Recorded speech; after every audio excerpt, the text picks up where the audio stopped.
Yo, what is going on, guys? It's Garth here from Murphy's Film. This is a completely different style of video to what you guys used to. If you've clicked on this, thank you, because I know by default it's a long video. Some people might not have clicked on it in the first place. But this is something completely different and new to my channel. This is actually an interview with a fellow photographer. His name is Thom, and I had a Skype call with him and discussed his recent zine, The Nuclear Option, which is about his trip to Chernobyl and his experience throughout the whole trip, shooting all the images for the zine. And basically I go through, ask him a couple of questions about the zine. Hopefully these are the kind of questions that you would have hoped for me to ask, especially considering the subject matter of the zine. But without any further ado, I just want to say thank you for clicking on the video. I know this is a lot longer than normal, and also if some of the audio is a little bit crackly, I do apologize for that, because it was my first time doing this and we just use Skype just for ease and convenience. So without any further ado, I'm going to go shut up and let you guys enjoy this video. Go get yourselves a cup of tea, a cup of coffee, whatever, sit down. Even if you just want to put the earphones in and just put the video on in the background, enjoy the video. It's a really good one. And if you guys are interested in seeing me do this for other photographers, or you guys know of any other photographers you'd like me to do this with, let me know down in the comments below. I'm going to stop rambling and see you guys at the end of the video. I'm Charlie. I'm a 19-year-old film photographer from the south coast of the UK. I've been shooting for about 2.5 years now. Started through a college course in photography, doing my A-levels. I kind of bit the film bug after our darkroom course, and I just haven't looked back since. Very similar to me. Yeah. I love collecting cameras. Always getting a new camera, trading out my old equipment for new bits, playing around. And that's how you end up with one of them. Yeah. I can see. Yeah. I just love it. I love traveling. I love exploring, going to interesting places. So I figured, why not Chernobyl? So I late March 2019, I went to Ukraine with my friend, and we went around Chernobyl on a guided tour of the Chernobyl exclusion zone. Right. So, just before we get into the nitty-gritty of actually going to Chernobyl and what the experience was like, can you let me know what you took with you and what film stocks you took with you? Because in the zine, it's a mixture of colour and black and white, isn't it? Sure thing. I'll go get it now. Right, I brought 4 cameras with me, 20 rolls of film. One of the cameras I don't have anymore, which was my Nikon FM2 with the Series E 51.8. That was a lovely camera. I swapped it out for a Contax 2A. Ooh. So I brought 2 SLRs, 2 compacts.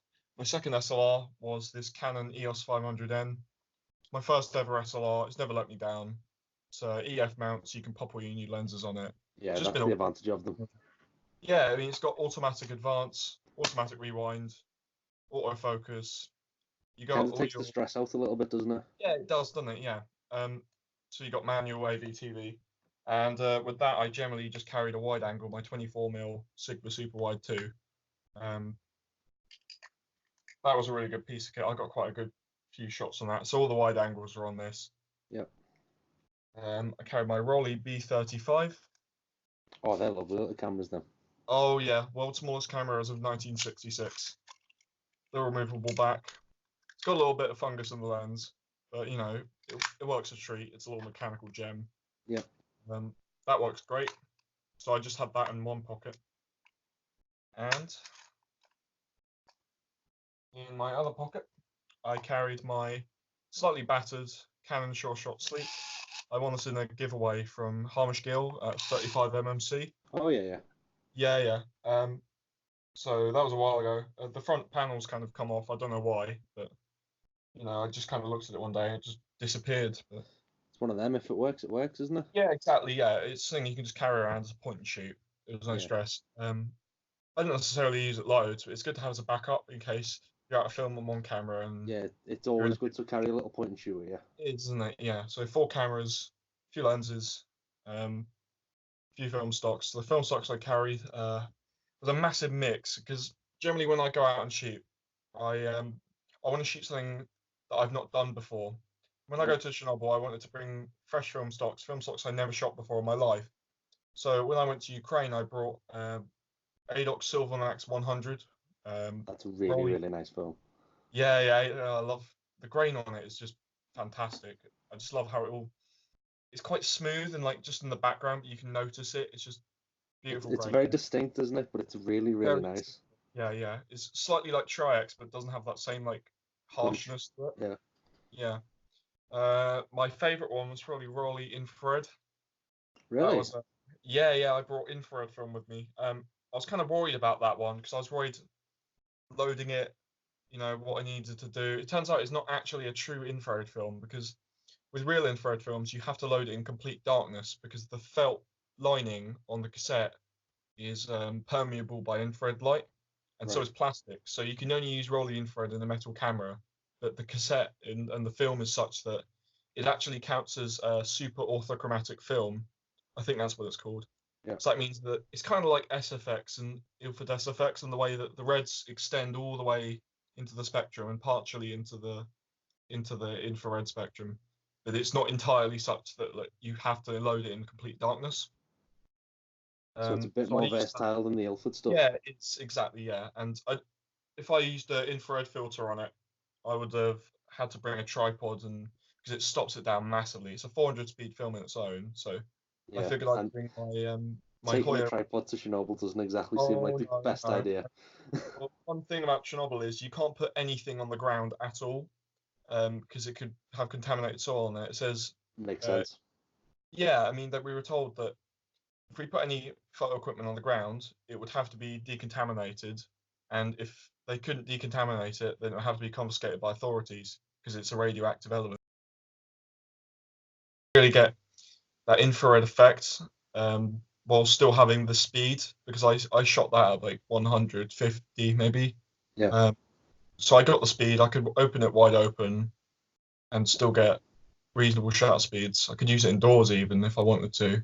Because am I right in saying that one of the ones of the wild dogs is shot on there? Yes, the one of Tarzan is. Yeah, that's on Rolly infrared with the red film. Yeah, that's one of my favorites. Yeah, I'll put that up on the screen at the minute. Yeah. The only problem was it was quite cloudy because it was snowing when I was using that film. Right. So generally you'd want like clear skies, so you can get that nice dark sky with the red, the bright white foliage because there's loads of chlorophyll. And the problem with Chernobyl is I didn't really take this into account. In the winter, or just in general, all the plants are dead. So it had a slight effect, but I think it probably would work better in the summer on a nice sunny day, clear skies. The ideal kind of situation for that film. Exactly. Yeah. So that would have worked a bit better, but I'm still very happy with the results it provided. What else did I shoot? T-Max 400 for the first time ever. That was surprisingly right. I think I probably would have preferred something like Tri-X or HP5. Yeah. Which I did shoot as well. I shot a bit of Tri-X. I don't know. I'm just not really a T-Max 400 type of guy. I don't really like the modern T-grain emulsion. That's fair. P3200 is a beautiful film, especially when you push it to 6400. It's very versatile. I prefer it to the Ilford stock, but I don't like the fancy stuff like Delta and T-Max. Fair enough. You're a classic HP5 kind of guy. Yeah. Favorite black and white films, Tri-X. Yeah. I'm also now getting into weird films, so I'll go get my bulk load and I'll show you what I've got in that at the moment. Should have had this already, to be honest, but at the moment I've got, I ordered it off eBay. It's amazing, eBay. You can get so much stuff on it. It's brilliant. I spent far too much money. Yeah, fantastic. I got 10 meters of 1992 expired Svema KN4S. What is that? It's made by the Soviet government. Okay. It's cine film. It's motion picture film technically, but it's 35mm.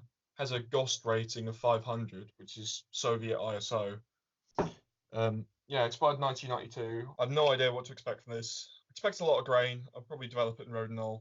Generally, when I work with expired films, what I like to do is I'll overexpose at one stop per decade as per usual, but then I'll also pull it a stop in development. So what that will do is, in theory, reduce base fog. Yeah, makes sense. Yeah, I've not really done a head-to-head comparison on it, but in theory it should work because you're developing that fog a little bit less, aren't you? Yeah. Mm-hmm. So what was the colour film that you took out with you? Portra Hectare. Actually, that was my first ever roll of 35mm Portra. Really? Yeah, I think the guy I got it off, Mike Paul, he got it off a friend for I think it was a present or something. He had an abundance of it, so we did a little film trade. I traded him some Fomapan. He gave me some Acros and Portra 400. I think you got the better end of the deal there. Well, I gave him a good few rolls for it. But yeah, the film that he got, I don't know where he got it from, but it was very fogged. I'm Right. not too sure it was radiation damage or not. I really wouldn't think so because it has Yeah. a distinct effect. The colors were a bit smushed. It worked alright, but I think the Actar worked the best. And I brought some Color Plus, Ultramax Gold, basically all Kodak stocks really. Yeah. I'm a Kodak guy. I don't really like Fuji for what they're doing in the industry right now. Yeah, completely understandable. Yeah. See, I say that, but I bought 100 foot of Superior off eBay. Oh, jeez. I didn't even know you could get that in bulk. I know you can get it. Neither did I until I just searched bulk film and it came up. Got that for 43 quid. I was like, get in. That's crazy. Yeah, radiation damage. That's an interesting one. If you look in the nuclear option, I did an experiment where when I finished a roll of, I think it was Ultramax 400, we got that's the one. Yeah. We got to the Ferris wheel in the center of Pripyat, and they said, oh, there's a hotspot of radiation under this carriage on the little ferry on the Ferris wheel. That's it. Not ferry-go-round. Ferris wheel. Yeah. Ferry-go-round. So I held my cassette up to it for a minute or two. Didn't expect much to happen, and also when I got my film back, I noticed some weird like sprocket hole bromide drag effects. Yeah. And I looked at a documentary on Chernobyl, and a motion picture film had a similar effect where it looked like this bromide drag, like light leaks almost, coming in from the sides of the sprockets. So I think it could be very minor radiation damage. And the cover of the full crop of this is actually has the same effect on it. That's the second frame that was damaged. Okay. I cropped it out because it looked I just preferred the cleaner look without that. It was a bit distracting. For the cover image, yeah, that makes sense. Yeah, exactly, yeah. So, what was it that led you to actually go to Chernobyl for this kind of zine idea? A lot of people. Or did the zine come from the trip? Well, in its conception, I just kind of thought one day, oh, I want to go, because I'm on my gap year at the moment. I want to go traveling. I want to go exploring. I want to go do something interesting. I just thought, oh, I'll go to Chernobyl. I don't know. Of all places, a lot of students go to like Thailand or Magaluf. Chernobyl. People thought just, oh, I'm going to go to the USA or whatever. But yeah, I wanted to go to Chernobyl. So, and then I thought, oh, I'm going to bring all my film cameras. Oh, I can make a zine out of this. So it just kind of like evolved over time. Yeah. And entirely 35mm. I didn't bring a single digital camera with me except my phone, but I didn't really use my phone. Yeah. Bit risky. Went through 5 X-ray scanners. Went through a few radiation scanners as well. But I mean, if it went through all that, all your film seems to be pretty okay with it. Yeah, I mean, it was kind of nervous when you come into Kiev airport and they have these ancient X-ray scanners, and you're like, oh no, this is gonna be the death of all of my film. But, okay, film is surprisingly very robust when you put it through X-rays. A lot of people say that don't do it through X-rays at all. I've pushed mine through about 3 or 4s once. You check luggage, but other than that, you'll be right. You don't really have much to worry about at all. What was I going to say? Yeah, I'm going to a few other places, traveling, shooting film bits and bobs. So I think you can expect a lot more. I'm planning later this year to shoot a Super 8 movie, which I always wanted to do. That's exciting. Yeah, I'm going to the States in August. Hopefully see a few folks in the Your Exhibition group. Yep. Right. Yeah, I'm going New York, LA, San Francisco, Vancouver, and then Seattle back home. It's a good job Ektachrome's just come out in 8mm, isn't it? I want to get the Golden Gate Bridge on Ektachrome. It's going to be yeah. So it came from the idea of just wanting to go out traveling, and then from there it was, I'll take my film cameras, I'll do a zine from it. It's become your little project. Oh, so right. Yeah. So So from that part of it, from you going, right, it's going to be Chernobyl, I'm going to take my cameras. Mm-hmm. From there, what was the experience like from, like, I know we've just briefly spoke about flying with your film and it going through X-ray scanners, etc. But what was it like, I don't know, like being in Russia with your film cameras, was that not like a bit intimidating, or the fact? Well, it's Ukraine, so it's right next door to Russia, which was kind of a bit of a blessing because Russia, you need to buy visas and all that, and in Ukraine, you can literally just go right through. And with all the tensions between Ukraine and Russia at the moment, I was a bit anxious, and I checked all the government website recommendations before I went, and it said, "Oh yeah, just make sure you don't go the week I'm going because it's the week before the presidential elections." Oh, Yeah. They said stay away from the main square. There'll be loads of very violent protests. yeah, Weren't any violent protests at all. I think there is a big, very hyped up, um, I don't know, like not prejudice, but like expectation of Eastern Europeans to be very violent, like thuggish people. yeah. But I think Was it the complete opposite when you got there, or? it's a bit complicated. I mean, when we got there, we noticed people weren't necessarily rude. They were just very efficient at talking, and I think that's because I think it's maybe because we were foreigners. We come in there and we don't speak their language at all, Yeah, and it's a small country, not necessarily in its size, but like in the fact that it's not very well known. Not a lot of people spoke English. Maybe third half of people spoke good English. Um, so we found people were like a little bit cold, but the people we met and we actually spoke to were the most like warm, genuine, lovely people I've ever had the pleasure of meeting. Like when we went to Kiev, we found a political like party stand, like yeah, a guy advertising for uh, a political party basically. And his name was Dima. He was about our age, me and my mate.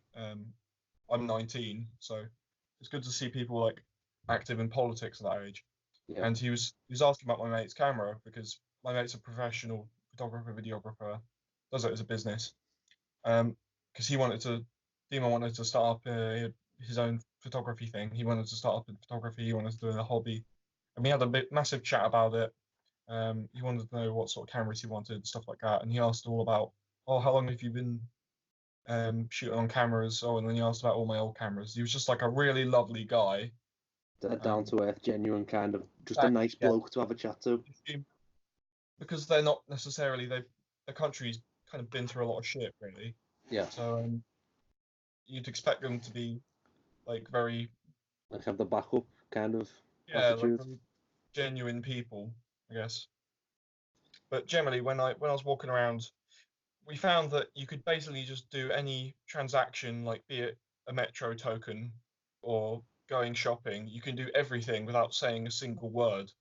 Okay, You can literally just go up, hand them the goods, or you can just say, we just give them the money. If you're at a metro stop, you actually just hand them the, I think it was 8 hryvnia for a metro ride. I think that's about like what 8p or something. really? Yeah, any ride in or out anywhere. Very very cheap, like I said. Um, so yeah, you can literally just hand them the money. They'll give you a token. You go away. One one funny thing I found about the Kiev metro system is, in our country you have gates and you put your tickets in and then the barriers open. Yeah. In Soviet Russia, gate close on you. So the gates are open and they close if you don't put the ticket in. Okay. So effectively, the first time I went on the Kiev metro system, my first experience with this whole new culture was basically just seeing that the gates were open, thinking I didn't need to put my token in, walking halfway through it, and then getting like sucker punched by the thing. It wasn't a light tap. Like that could kill someone, especially a if that kid went through that, it would blast him. Hurt. It probably left a bruise. So I can imagine. I love that in Soviet Russia, gate closes on you. yeah. So you said the experience of it was you done it through a tour guide and that kind of thing. So We did. was the tour like a big group Like, is this a kind of thing that happens often over there? What they do is they do daily tours every single day, which is amazing for the price they do it for. They must make a lot of money off it. But it was a very good company. They offer like a cheaper. This is the one we went for, was the kind of cheaper group tour, which is a group of about 10, 20 people. Okay, so not massive. Exactly, yeah. It was enough so that you can still like get quite intimate with the tour guide and like get to experience the land without being ruined by all the other tourists. Yeah. And then they also do private tours and helicopter tours and plane tours and all that. But it was a As the single day price tour. goes up. Yeah, they do 2, 3, 5-day tours, 7-day tours, where you sleep in the town of Chernobyl, which isn't actually the biggest town. The biggest town is Pripyat. Chernobyl's only a tiny little village. It was the only one that existed when they created the plant. That's what they named it after. So that's where all the firefighters and plant workers still live to this day, because people still work there. It's still an active nuclear site. That's just mental to think that people are Yeah. still working on it. If you think about it, after the disaster, all the liquidators, when they came in, they needed facilities and stuff. So the big old swimming pool, the one that's abandoned now, one of those famous abandoned places in Pripyat, was used until 1998. Really? Yeah, it was used as leisure. Let me just double check that. Yeah, because within the zine itself, just to throw a little bit of advertisement out there for you, it's got writing in it which explains the story throughout the journey that you took through Chernobyl. I mean, I wanted the book not just to be a zine of photos and bits and bobs. I wanted it to be a whole experience. I wanted written text. I wanted interesting information. I wanted you to go around not having just seen Chernobyl, but having experienced it and learnt about it and learnt the truth. Which the zine definitely does do. Thank you. Yeah. So I'm just getting the image in my head. It's a group of between 10 and 20 of yous getting quite intimate with the tour guide, and there's people actually still working there. But is there not like this kind of dead silence over the city or the town? Or was, yes. The fact that it's a whole city that 50,000 people used to live in, 135,000 people were evacuated throughout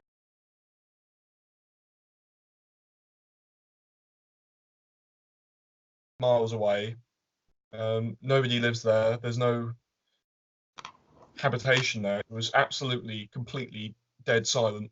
It's not like when you go into the woods.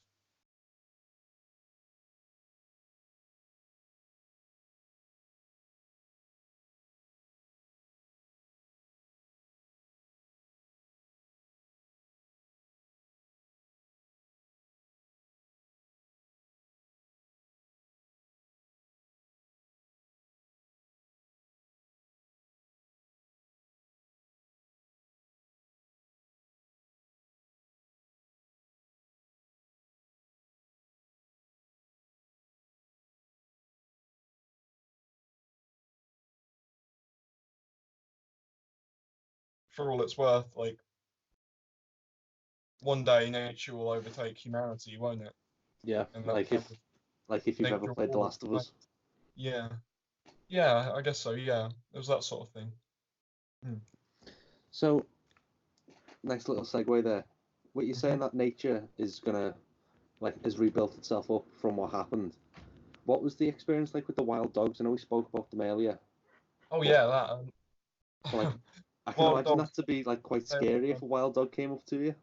It was kind of, well, they were extremely, extremely friendly. The tour guide said they were very friendly, and she wasn't wrong. They followed us everywhere. There were 2, 3 of them following us at one time. It was yeah, one of them took a liking to one of the tourists, ended up jumping at her. Really? Just kept playing and playing and playing, and it was kind of scary, but at the same time it was hilarious. We were all laughing because this dog just wouldn't leave her alone.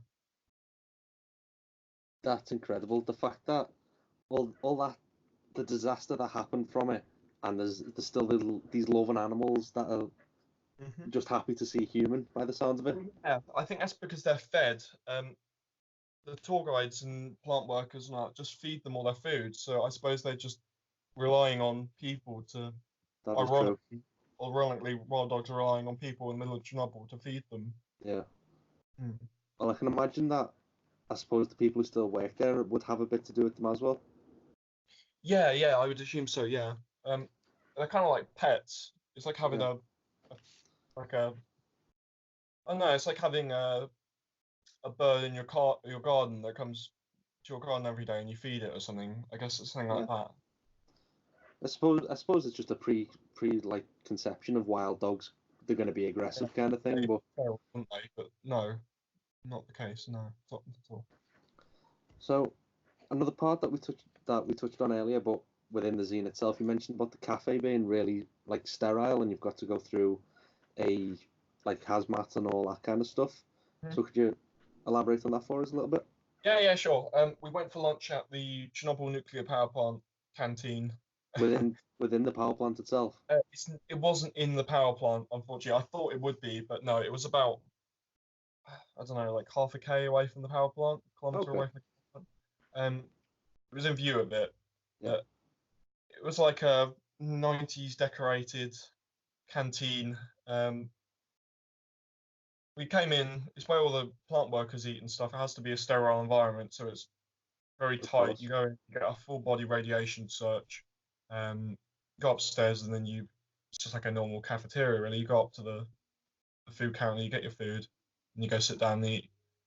Everything was just kind of the same shade of green or blue. It was like Yeah. it's kind of like being in your nan's house or something.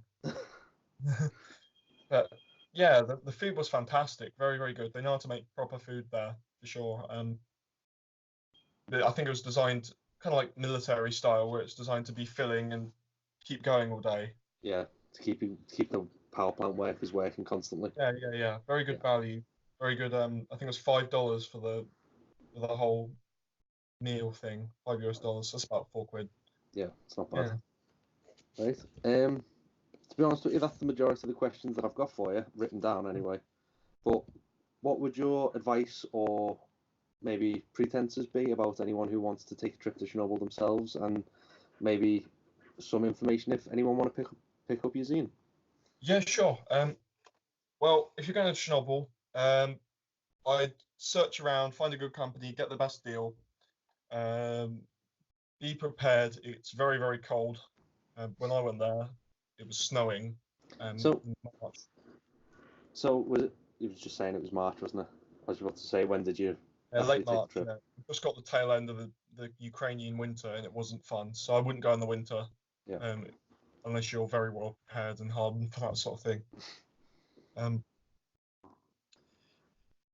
Have fun.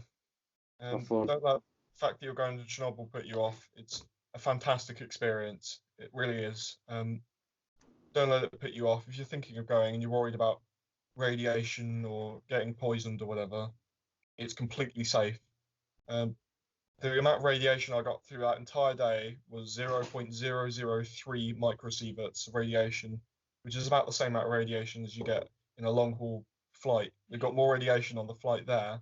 Yeah, the amount of radiation I got throughout that entire day trip was less than the amount of radiation I got on the flight there. Well, that's a big indication out there to anyone who wants to try it. Yeah, that says a lot. As long as you don't touch the soil or put anything on the ground or stuff like that. Like I went inside one of the buildings in a tiny little abandoned village of Zalicia, and when I came in, my coat rubbed against the plaster on the wall, and it kind of took a little bit of plaster off, and I had all this dust on my shoulder. I was like, oh no, I'm gonna die. I'm gonna grow a third arm. But no, it's all right. It's safe. Yeah. They spent 30 years decontaminating it. So by this point, you're pretty really safe. shows. But the tour guide avoids the heavily contaminated areas. Makes sense. They take you through a tried and tested route that has proven to be safe for years and years and years. Don't worry about it. It'll be okay. You're carrying a dosimeter. You're regularly screened for radiation. You're safe. It's okay. Yeah. So how long does the tour last? Just out of curiosity. Well, it was a 12-hour tour. Okay. Yeah, and we got to the bus at about 8 a.m. and then we got back at about 9 p.m. Takes about an hour or two to get from Kiev to Chernobyl. Yeah, the majority of the time I think we spent in Pripyat, but other than that, it was just kind of, there were a lot of things that we saw. They crammed it all in one day. I would recommend you go on a multi-day tour if you want to see everything, because we crammed everything into one day and we didn't really get much time in each like individual section. So we saw all the bobs, like the secret Soviet radar station Duga-1. That was really interesting. There's a few things I'd never heard of that before in my life until I went on that tour, and it just shows how amazing that part of history was, that we learnt all about it, and how the Soviets kept it secret and stuff. And there was a little piece of information about that they called it Duga-1, and they also called it Chernobyl 2. The reason they called it Chernobyl 2 is because if a spy was in that area, they might think. I think the Soviets, what they did was they called some of their military secrets, like the second post office of Chernobyl, or third school of Pripyat, or whatever.